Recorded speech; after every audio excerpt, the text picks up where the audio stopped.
Hi, I'm Sarah Shepard, And I'm Elaine Bloom.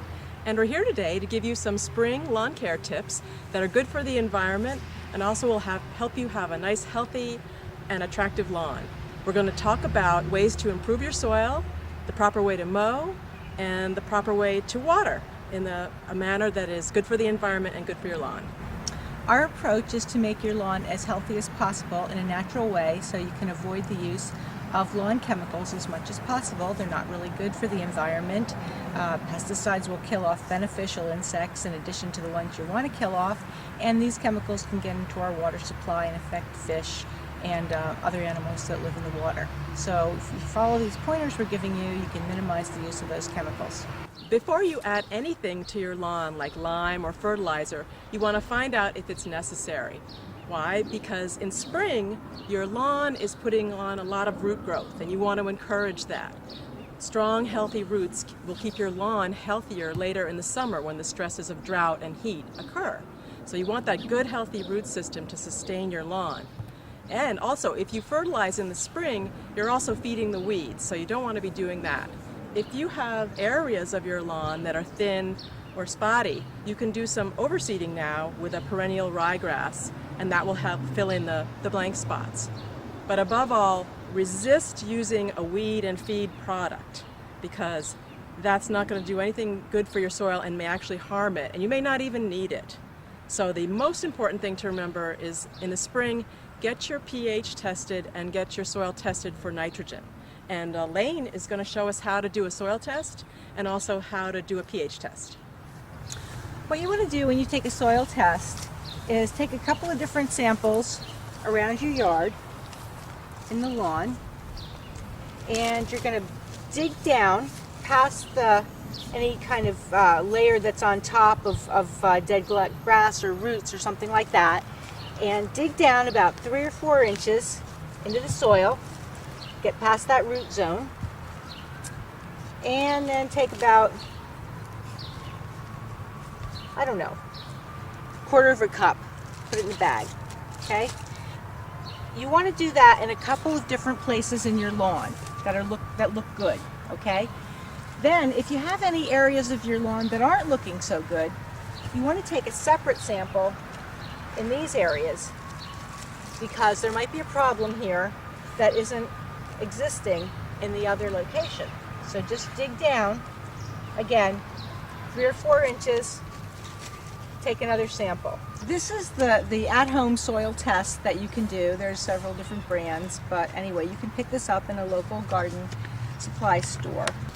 You have a little vial, a little capsule with a reagent in it, and I'm going to take the soil sample from the problem spot.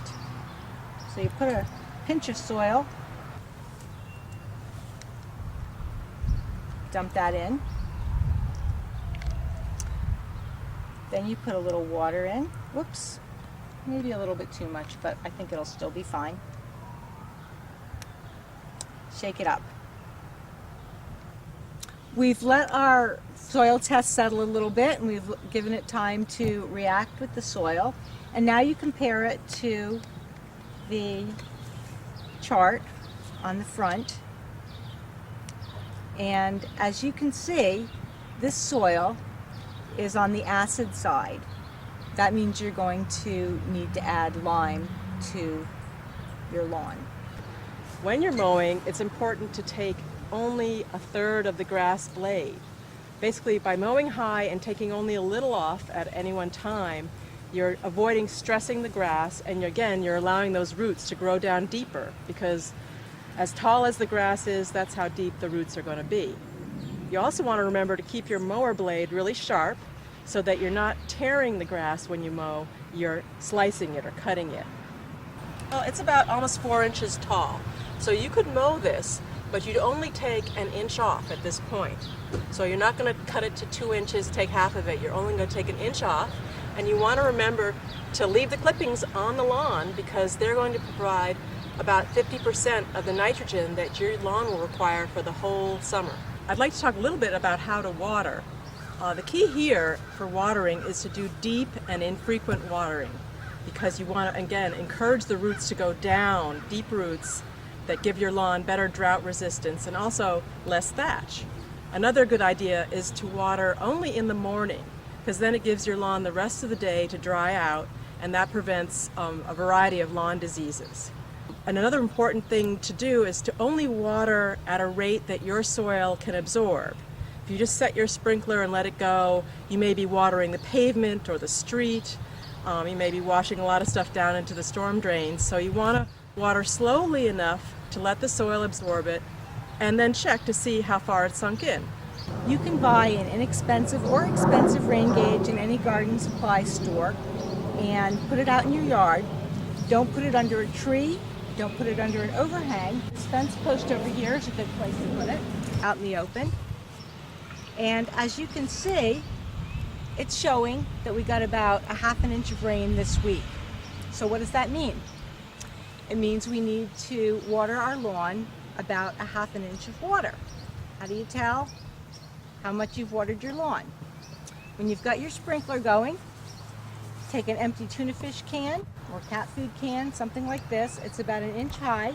Place it out under the sprinkler, and you'll know when you have an inch of water. In this case, we only need a half an inch, so when this can is half full of water from your sprinkler, you'll know that your lawn has enough water for that week. So you can see that making just a few simple changes to the way you take care of your lawn can make a big difference.